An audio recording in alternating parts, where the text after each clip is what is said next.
الحمد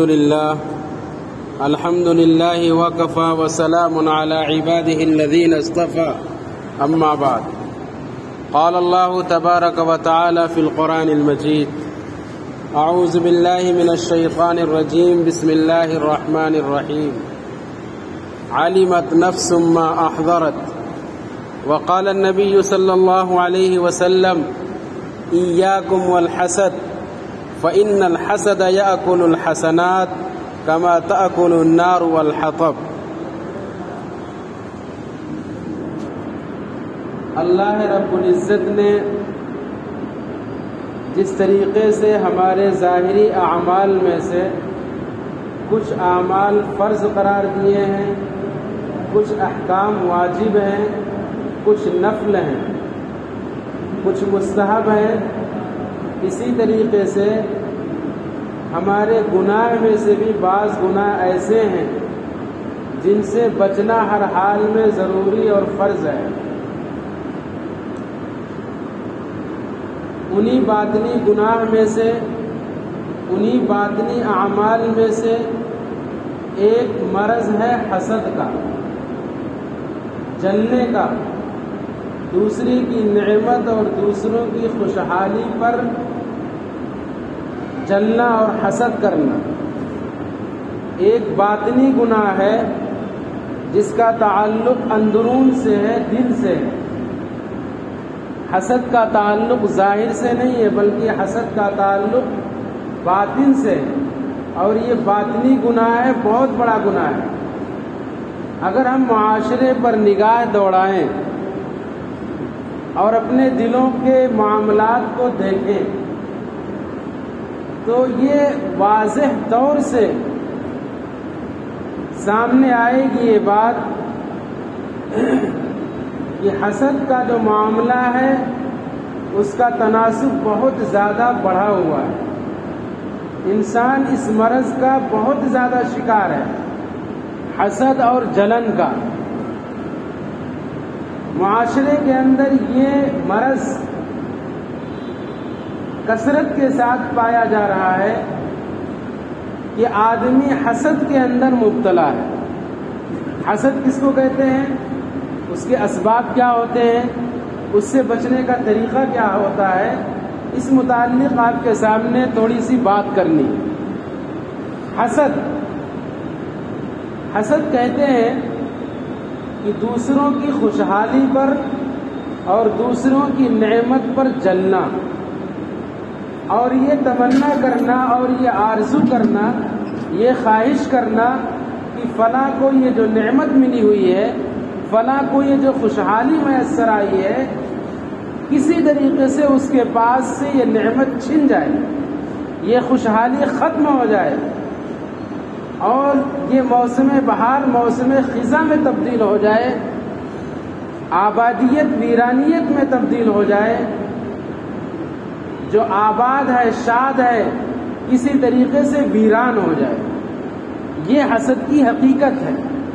مثلا ایک انسان ہے، اللہ تعالیٰ نے اس کو حسن سے نوازا، خوبصورتی اور جمال عطا کیا، بڑا حسین اور جمیل بنایا، اور دوسرا انسان اس کے بالمقابل کم حسن والا ہے، کم خوبصورت ہے. اب وہ آدمی یہ سوچے اور یہ خواہش کرے کہ کاش کی اس کے پاس جو حسن ہے اور جو جمال ہے، جو خوبصورتی ہے، وہ ختم ہو جاتی. ایک انسان اللہ رب العزت نے اس کو مال سے نوازا، دنیا کی دولت سے نوازا، بہت سارے اس کے پاس پیسے ہیں، روپے ہیں. ایک وہ انسان جس کی قسمت میں اللہ نے کم پیسے رکھے، زیادہ مال نہیں دیا.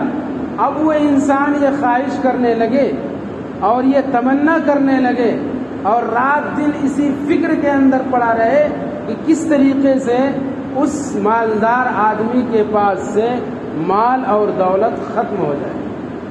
اس کو حسد کہتے ہیں. ایک انسان ہے، اس کے پاس بہت ساری گاڑیاں ہیں، بہترین قسم کی سواریاں ہیں، عمدہ قسم کا مکان ہے، اور ایک انسان وہ ہے جس کو اللہ نے جھوپڑی نصیب کی ہے. ایک انسان وہ ہے جو کرائے کی زندگی پہ اپنی زندگی کے کارواں کو آگے بڑھا رہا ہے، اپنے بچوں کی پرورش کر رہا ہے کرائے کے مکان میں.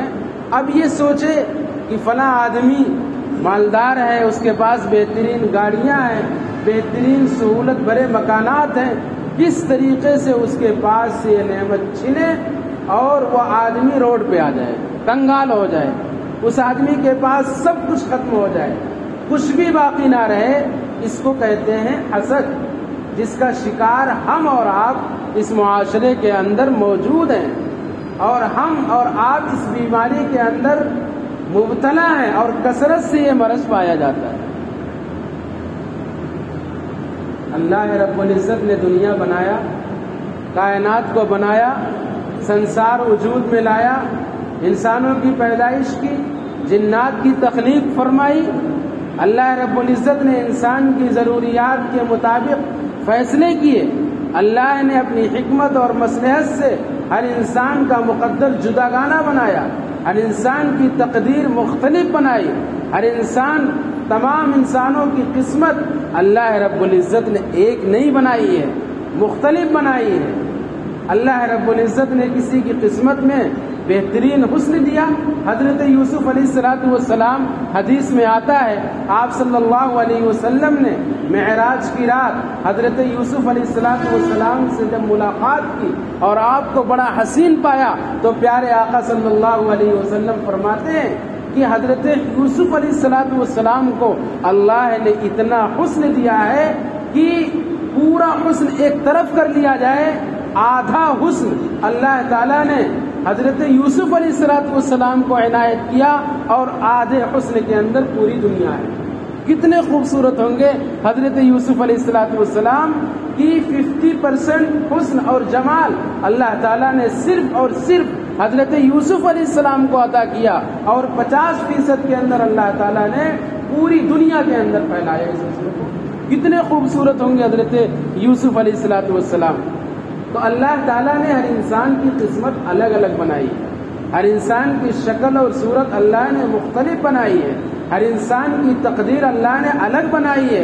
قسمت کے فیصلے سب کے برابر نہیں ہوتے.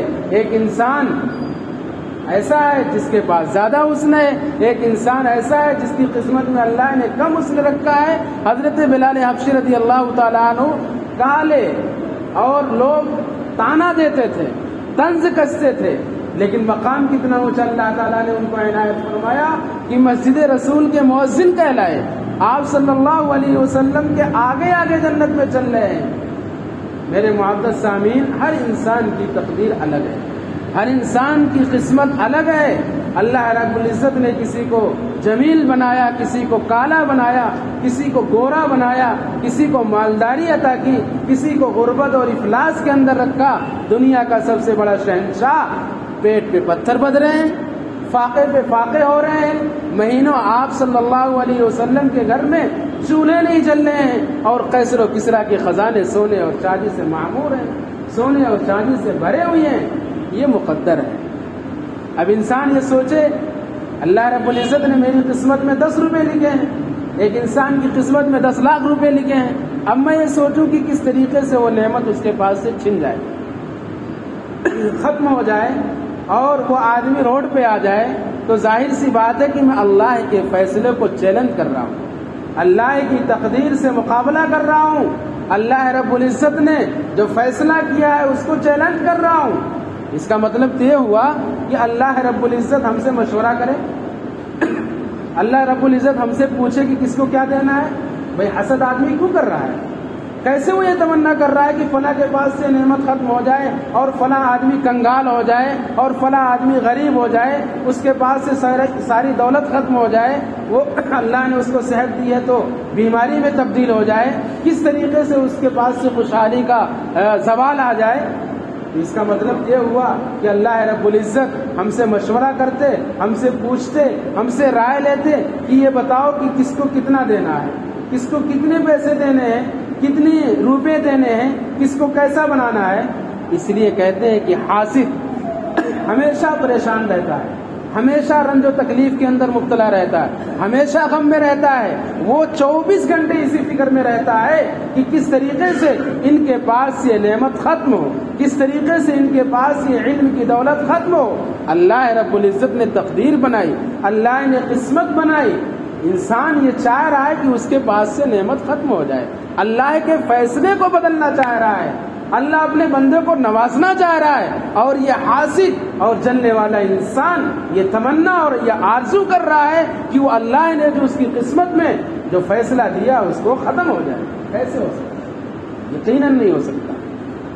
اس لیے حاسد پریشان رہتا ہے۔ حدیث میں آتا ہے ایاکم الحسد، حسد سے بچو، جلنے سے بچو، دوسرے کی خوشحالی پر جلنے والوں، اللہ کے رسول صلی اللہ علیہ وسلم کا مبارک فرمان ہے ایاکم الحسد، اے لوگو حسد سے پرہیز کرو، حسد سے بچو، فإن الحسد یأکل الحسنات کما تأکل النار والحطب، کہ حسد انسان کی نیکیوں کو ایسے کھاتا ہے جیسے جنگل کی آگ لکڑیوں کو کھا جاتی ہے۔ بعض آگ وہ ہوتی ہے جو دفاتن ایک باری کی سب کو جلا کے راکھ کر دیتی ہے، اور بعض آگ وہ ہوتی ہے جو دھیرے دھیرے دھیرے دھیرے اشیاء کو جلا کے راکھ کرتی ہے۔ حسد کی بیماری ایسی ہوتی ہے کہ وہ اس آگ کے مانند ہے جو دھیرے دھیرے کسی چیز کا خاتمہ کرتی ہے۔ یہی حال حسد کا ہے، انسان کی نیکیاں ختم ہو جاتی ہیں اور انسان کو محسوس بھی نہیں ہوتا۔ سوئے گا تو اسی فکر میں، اٹھے گا تو اسی فکر میں، سامنے پڑے گا تو اسی فکر کے اندر رہے گا کہ کسی طریقے سے اس کے پاس یہ نعمت ختم ہو جائے۔ بہت بڑا گناہ ہے حسد کرنے کا اور دوسرے کی خوشحالی پر اور دوسرے کی نعمت پہ جلنے کا۔ اس لیے حدیث کے اندر آتا ہے کہ انسان اگر اپنے آپ کو اس مزاج میں ڈھال لے کہ دنیا کے معاملات میں اپنے سے نیچے والے کو دیکھے اور دین کے معاملات میں اپنے سے اوپر والے کو دیکھے، تو انسان کو حقیقی سکون ملے گا۔ ہم صرف 2 جمعے کی نماز پڑھتے ہیں، تمنا کریں فلاں آدمی 5 وقتہ نمازی ہے، ہم بھی 5 وقت کی نماز پڑھیں۔ ایک آدمی 5 وقت کی نماز پڑھتا ہے، اب ہماری کوشش یہ ہونی چاہیے کہ ہم تہجد بھی پڑھیں گے، اشراق بھی پڑھیں گے۔ ایک آدمی صرف فرائض کا پابند ہے، انسان یہ تمنا کرے کہ ہم نوافل کا بھی اہتمام کریں گے، اور دنیا کے معاملے میں اپنے سے نیچے والے کو دیکھنا چاہیے۔ اللہ کا شکر ہے ہم چل کے مسجد میں آئے، بہت سارے احباب ایسے ہیں جو اسپتالوں میں بستر کے اوپر پڑے ہوئے ہیں، وہ چل نہیں سکتے، ایک گلاس پانی اپنے ہاتھوں سے پی نہیں سکتے، وہ بے سہارا ہیں، وہ محتاج ہیں، ضرورت مند ہیں، دوسرے کے لقمے کے منتظر ہیں، دوسروں کے ہاتھ کے پانی کے منتظر ہیں۔ اللہ کا ہر حال میں شکر ادا کرنا چاہیے۔ ایک انسان وہ ہے جو فٹ پاتھ پہ اپنی زندگی گزار رہا ہے، اللہ رب العزت نے ہم کو چھت عنایت کیا ہے۔ اگر ایسا ہم جذبہ بنا لیں، ایسا ہم مزاج شریعت کا بنا لیں، تو انسان حقیقی راحت میں رہے گا، حقیقی سکون میں رہے گا۔ لیکن آج کل کے معاشرے کے اندر حسد کا معاملہ بہت زیادہ ہے۔ اچھا حسد ہوتا کیوں ہے؟ اس کی بھی اسباب۔ حسد اس لیے ہوتا ہے جب انسان دنیا سے محبت کرنے لگے گا، دنیا کی محبت اس کے دلوں کے اندر آ جائے گی، اور مال اور دولت کی حرص اس کے اندر آ جائے گی، منصب کی لالچ آ جائے گی، حب جاہ اس کے اندر آ جائے گا، تو حسد کا شکار ہو جائے گا۔ دنیا کی محبت جب انسان کے اندر آتی ہے، انسان حریص ہو جاتا ہے اور یہ سوچتا ہے کہ میں 100 روپے کما رہا ہوں، فلاں آدمی 1000 روپے کما رہا ہے۔ دھیرے دھیرے اس کا یہ مزاج بنے گا اور وہ مزاج حرص اس کو حسد تک پہنچا دے گی کہ کس طریقے سے کچھ ایسا میں کروں کہ وہ آدمی جو 1000 کما رہا ہے اس کی کمائی کسی طریقے سے میں اپنے سے نیچے لے آؤں۔ وجہ جو حسد کی ہوتی ہے وہ یہی ہوتی ہے کہ انسان کے دل کے اندر دنیا کی محبت آ جائے، منصب کی لالچ آ جائے، منصب کی محبت آ جائے، عہدے کی محبت آ جائے۔ انسان معاصرین کے اندر، ہم جولیوں کے اندر کوئی آدمی ترقی کرنے لگتا ہے تو انسان کو جلن ہو۔ کیوں؟ کیونکہ وہ بھی چاہتا ہے، اس کی بھی خواہش ہوتی ہے کہ میرے پاس دنیا ہے، اس کی بھی یہ خواہش ہوتی ہے کہ مجھے منصب مل جائے۔ تو حسد کی بنیادی وجہ دنیا کی محبت ہے، اور اسی طریقے سے محبت منصب کی اور عہدے کی لالچ ہے جو انسان کو حاسد بناتی ہے۔ اس لیے حسد سے بچنا چاہیے، اللہ کی تقدیر پہ راضی رہنا چاہیے۔ ایک بزرگ کے بارے میں آتا ہے کہ ان کی کسی نے برائی کر دی اور الٹا سیدھا کہا، وہ بزرگ خاموش رہے، کچھ جواب نہیں دیا۔ جب مجلس ختم ہو گئی تو بزرگ صاحب نے ایک ہدیہ عمدہ قسم کا، جن صاحب نے برائی کی تھی، ان کی غیبت کی تھی، ان کی خدمت میں ایک تحفہ بھجوایا۔ لوگوں نے کہا حضرت آپ کو الٹا سیدھا اس نے کہا اور آپ اس کے پاس ہدیہ بھجوا رہے ہیں, نذرانہ بھجوا رہے ہیں. تو انہوں نے فرمایا وہ میرا محسن ہے, اس نے میرے ساتھ احسان کیا ہے. احسان کیوں کیا ہے؟ کیونکہ اس نے میری برائی کی ہے اور مفت میں مجھ کو نیکی مل گئی. کیونکہ کل قیامت میں میرے میزان کے اندر نیکیوں میں اضافہ ہوگا. جب آدمی کسی کی برائی کرتا ہے تو اس انسان کی نیکیوں میں اضافہ ہوتا ہے. آپ صلی اللہ علیہ وسلم نے ایک مبارک موقع کے اوپر فرمایا تھا صحابہ کرام سے اچھا یہ بتاؤ کہ میری امت کا مفلس اور غریب کون آدمی ہے؟ تو صحابہ کرام نے فرمایا اللہ کے رسول, امت کا غریب وہ شخص ہے جس کے پاس نہ درہم ہو, نہ دینار ہو, نہ روپیہ ہو, نہ مال و دولت ہو, وہ امت کا غریب ہے. آپ نے فرمایا نہیں, میری امت کا غریب وہ شخص ہے جو کل میدان محشر کے اندر حضرت آدم علیہ السلام کی ساری اولاد جمع ہوگی. میدان محشر میں نمازیں لائے گا, روزے لائے گا, اذکار اور تسبیحات لے کر کے آئے گا, بہت ساری حسنات اور نیکیوں کا خزانہ لے کر کے آئے گا. لیکن کسی کو گالی دی ہوگی, کسی کی حق تلفی کی ہوگی, کسی کو الٹا سیدھا بولا ہوگا, کسی کا حق مارا ہوگا, کسی کو تکلیف پہنچانے کے لیے گندے اعمال کیے ہوں گے. وہ انسان یہ سارے کے سارے لائن میں کھڑے ہوں گے. انسان جب بہت ساری نیکیاں لے کے جائے گا, بہت سارے روزے اور نمازیں لے کے جائے گا, لیکن کسی کو گالی بھی دی ہوگی, کسی کو مارا بھی ہوگا, کسی کی جائیداد کو ہڑپا ہوگا, امانت میں خیانت کی ہوگی, غیبت اور برائیاں کی ہوں گی. ایسے انسان کے بارے میں آپ صلی اللہ علیہ وسلم نے فرمایا کل قیامت کے دن اس انسان سے اس کی ایک ایک چیز کا بدلہ دلوایا جائے گا. جس انسان کو گالی دی ہوگی کیا ہوگا کہ گالی کے بدلے میں اس انسان کی اچھائیاں اس کو دی جائیں گی. ہم آج دنیا میں کسی کو گالی دیتے ہیں, کسی کی برائی کرتے ہیں, کل قیامت میں نیکی سے بھرپائی کرنی پڑے گی. یہ آپ صلی اللہ علیہ وسلم کا مبارک فرمان ہے. آج ہم نے کسی کو ستایا, کل ہم جو یہ نماز پڑھ رہے ہیں اور مقبول نماز, وہ اللہ رب العزت کل حشر کے میدان میں اس آدمی کو جس کو الٹا سیدھا بولا ہے دینا پڑے گا اور وہاں بھاری پڑ جائے گا. یہاں تک کہ جس کو بھی گالی دی ہوگی, جس کو بھی الٹا سیدھا کہا ہوگا, جس کی بھی حق تلفی کی ہوگی, جس کو بھی ستایا ہوگا, ان سب کی اچھائیاں, اس انسان کی اچھائیاں ان لوگوں کو دے دی جائیں گی. پھر بھی کچھ لوگ ایسے باقی رہیں گے کہ ہم کو بھی گالی دی تھی, ہماری عزت کو بھی نیلام کیا تھا. تو اللہ رب العزت کیا کریں گے؟ اس جن کو گالی دی ہے, جن کو الٹا سیدھا کہا ہے, ان کی برائیاں اس آدمی کے نامہ اعمال میں رکھ دی جائیں گی, اس کے ترازو میں ڈال دی جائیں گی اور اس آدمی کو جہنم کی طرف ڈھکیل دیا جائے گا. بہت مشکل معاملات ہیں, بڑے زبردست حالات ہیں, بہت مشکل گھڑی ہے. آج ہم اپنی زبانوں سے اپنے دلوں میں بغض رکھتے ہیں, کینہ رکھتے ہیں, کپٹ رکھتے ہیں. ہم جانتے ہیں کہ اللہ رب العزت کی تقدیر ہے, اللہ کا فیصلہ ہے, اور دلوں کے اندر ہم بغض رکھے ہوئے ہیں, دل کے اندر حسد رکھے ہوئے ہیں. انسان کے لیے سب سے آسان طریقہ حسد سے بچنے کا کیا ہے؟ حسد سے بچنے کا آسان طریقہ یہ ہے کہ انسان یہ سوچے یار میں حسد کر رہا ہوں, دوسرے سے چل رہا ہوں, یہ تو میرے لیے سراسر نقصان ہے, کیونکہ میں جس سے حسد کر رہا ہوں اس کو گویا کہ میں نے اپنا دشمن تسلیم کر لیا. اب وہ انسان جو محسود یعنی جس سے حسد کیا جا رہا ہے اس کی نگاہ میں دشمن ہو گیا, اور اس کے لیے آخرت میں بھی فائدہ ہے کہ کل قیامت میں اس کی نیکیاں بڑھ جائیں گی. اس کو میں نے دشمن سمجھ لیا, اب میں 24 گھنٹے اسی فکر میں رہتا ہوں کس طریقے سے دشمن کو تکلیف پہنچاؤں, جبکہ میری استطاعت میں نہیں ہے, میری طاقت میں نہیں ہے, میری قدرت میں نہیں ہے, کیونکہ اللہ رب العزت کا فیصلہ ہے. دوسری صورت حسد سے بچنے کی ہے, انسان حسد نہ کرے, دوسروں کی خوشحالی پہ نہ جلے. وہ یہ سوچے کہ اللہ رب العزت نے انسان کو پیسے دیے, گاڑیاں دے رکھی ہیں, بہترین سواریاں دے رکھی ہیں, بہترین لباس دے رکھے ہیں, اچھے خاصے گھر دے رکھے ہیں. دنیا چند روزہ ہے, کچھ دنوں کے بعد انسان کی دنیا جو ہے رخصت ہو جائے گی, انسان مٹی میں چلا جائے گا. انسان یہ سوچے کس کام کا, یہ مال و دولت کس کام کے, مٹی میں ملنا ہے, قبر میں جا کر کے کیا حشر ہوتا اللہ ہی بہتر جانتا ہے. اور ہم بینک بیلنس رکھ کر کے کیا کریں گے, دنیا کما کر کے کیا کریں گے؟ ہم بینکوں میں جمع کریں گے, اپنے گھر میں رکھیں گے. ظاہر سی بات ہے ان پیسوں کا ہم کیا کریں گے؟ موت کا فرشتہ آئے گا, موت کا ایک جھٹکا آئے گا, ساری دنیا کی کمائی زیرو بن گئی. ارب پتی انسان، کروڑ پتی انسان، ذرا سے جرثومے اور نہ دکھائی دینے والا ایک مرض جو کرونا وائرس کے نام سے دنیا اچھی طریقے سے واقف ہے کہ کتنے کو لقمہ اجل بنا گیا، کتنے لوگ اس بیماری کی بھیڑ چڑھ گئے۔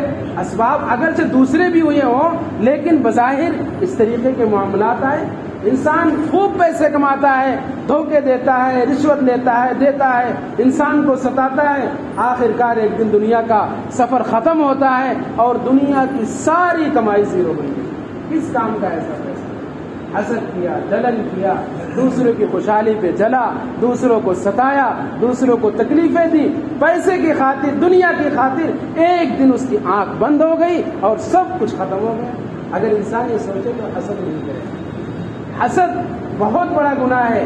انسان کو اچھے کام کرنے چاہیے، اپنے دلوں کو پاک کرنا چاہیے، صاف کرنا چاہیے، دلوں میں کینہ نہیں رکھنا چاہیے، کپٹ نہیں رکھنا چاہیے، روزانہ سونے سے پہلے اپنے دلوں کی صفائی کر لینی چاہیے، ایک دوسرے کو معاف کر کے سونا چاہیے، کسی کا پیسہ لے رکھا ادا کر دینا چاہیے، کسی کی زمین ہڑپ لی ہے تو اس کو فوری طور سے اس کی ادائیگی ہو جانی چاہیے۔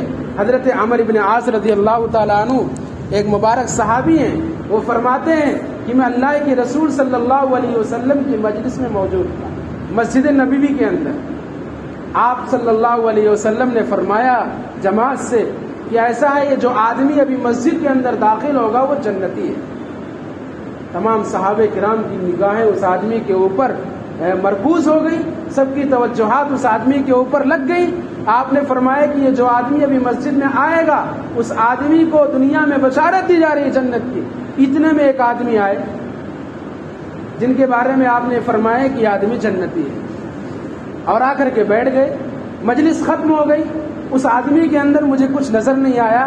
حضرت عمرو بن عاص رضی اللہ تعالیٰ عنہ فرماتے ہیں مجلس ختم ہوئی، میں بھی اس آدمی کے پیچھے ہو لیا کہ اللہ کے حبیب صلی اللہ علیہ وسلم نے یہ بات کیوں کہی کہ آدمی جنتی ہے، میں دیکھوں اس کے کارنامے کیا ہیں، اس کے اعمال کیا ہیں کہ دونوں جہاں کا شہنشاہ گواہی دے رہا ہے کہ آدمی جنتی ہے۔ اور حضور سے بڑھ کر سچی زبان دنیا میں کسی کی نہیں ہو سکتی، اور اگر کوئی آدمی اس کے خلاف شبہ بھی کرے گا تو اس کا دامن اسلام سے کٹ چکا ہے۔ آپ صلی اللہ علیہ وسلم سے زیادہ سچا اس دنیا میں کوئی آ نہیں سکتا۔ تو آپ نے فرمایا آدمی جنتی ہے۔ وہ صحابی کہتے ہیں کہ میں اس آدمی کے پیچھے ہو لیا کہ یہ کون شخص ہے، اس کے ایسے اعمال کہ اللہ کے حبیب نے یہ کہہ دیا کہ یہ جنتی ہے۔ اس کے ساتھ میں چلا اور میں نے یہ کہا کہ ایسا ہے میں آپ کے ساتھ 2-3 دن گھر پہ گزارنا چاہتا ہوں، رہنا چاہتا ہوں، کہ آپ مجھے اجازت دیں گے؟ انہوں نے کہا بالکل آپ اجازت دیجیے۔ حضرت عمرو بن عاص فرماتے ہیں کہ میرا مقصد یہ تھا کہ میں یہ دیکھوں کہ آدمی کرتا کیا ہے کہ اللہ کے رسول اس کو جنت کی بشارت دے رہے ہیں۔ انہوں نے اجازت دی، گھر گیا، رات ہوئی، بستر پر لیٹا لیکن سویا نہیں، اس لیے کہ میں دیکھوں گا ان کے اعمال کیا ہیں تنہائی کے۔ لیکن کچھ نہیں، وہ بھی سوئے، تہجد بھی نہیں پڑھی، فجر کی نماز کے لیے اٹھے اور آ گئے۔ دن آیا، دن کے اندر بھی کوئی خاص وظیفہ نہیں، کوئی خاص عمل نہیں، کوئی نوافل کا اہتمام نہیں۔ اس طریقے سے 3 دن میں نے ان کے پاس سے گزارے۔ میں نے ان سے یہ کہا کہ بھائی تم کام کیا کرتے ہو کہ دونوں جہاں کا سردار جنت کی بشارت آپ کو دے رہا ہے؟ انہوں نے کہا کوئی عمل نہیں میرے پاس، کوئی خاص عمل تو میرا ہے نہیں۔ اللہ کے رسول نے اگر جنت کی بشارت دی ہے تو یہ تو میرے لیے بڑی اعزاز کی بات ہے، بڑی نعمت کی بات ہے۔ انہوں نے کہا میں 3 دن جو آپ کے پاس رہا ہوں، قیام کیا ہوں، حضرت عمرو بن عاص فرماتے ہیں صرف اس لیے کہ میں آپ کے اعمال کو دیکھوں کہ کس بنیاد پہ آپ کو بشارت دی گئی ہے۔ انہوں نے کہا میرا کوئی خاص عمل نہیں ہے، البتہ ایک عمل میرا یہ ہے کہ میں اپنے دل کو پاک اور صاف رکھتا ہوں، اپنے دل میں کسی بھی بھائی کے لیے کوئی حسد نہیں، کوئی جلن نہیں۔ اللہ نے قسمت میں جس کے جو لکھ دیا ہے میں اس پہ راضی رہتا ہوں۔ اللہ نے میری قسمت کے اندر 1 روٹی لکھی ہے، میں اس پہ خوش ہوں۔ ایک انسان اللہ رب العزت نے اس کی قسمت میں 8 روٹیاں لکھی ہے، اللہ کی تقدیر ہے۔ اپنے دل کے اندر میں کسی کے لیے کینہ نہیں رکھتا، کسی کے لیے بغض نہیں رکھتا، میں اپنے دل کو صاف اور ستھرا رکھتا ہوں۔ اللہ رب العزت نے اس صفائی قلب کی بنیاد پر اپنے پیارے حبیب کی زبان سے جنت کی بشارت دلوا دی۔ کتنا بڑا عمل ہے! کوئی نوافل، کوئی نفل نہیں، کوئی ذکر نہیں، کوئی تسبیح نہیں، فرائض کا اہتمام ہے اور دلوں کی صفائی ہے۔ اللہ رب العزت کی طرف سے جنت کی بشارت مل رہی ہے۔ روایتوں میں آتا ہے، ان کے بارے میں آتا ہے کہ یہ وہ صحابی تھے جن کو دنیا سعد ابن ابی وقاص رضی اللہ تعالیٰ عنہ کے نام سے جانتی ہے، اور یہ عشرہ مبشرہ میں سے ہیں، یعنی ان 10 صحابہ کرام میں سے ہیں جن کو اللہ تعالیٰ، اللہ کے رسول نے دنیا میں جنت کی خوشخبری دے دی تھی۔ اس لیے ضرورت اس بات کی ہے کہ ہم اپنے دلوں کو صاف کریں، پاک کریں، کسی کے لیے کینہ نہ رکھیں، اللہ نے ہماری قسمت میں جو دے دیا ہے اس پہ راضی رہیں، ہم دوسرے کی خوشحالی کے اوپر جلیں نہ، بلکہ اللہ رب العزت سے دعا کریں۔ حدیث میں آتا ہے جو انسان ایسا ہو کہ اگر دنیا میں دیے ہوئے تھوڑے بھی رزق پر، تھوڑی بھی روزی پر اگر انسان راضی ہو جائے گا، حدیث میں آتا ہے کل قیامت میں اللہ اس کے تھوڑے عمل پر بھی راضی ہو جائیں گے۔ اللہ تعالی ہم سب کے دلوں کو بغض اور حسد اور کینے سے پاک اور صاف فرمائے۔ وما علینا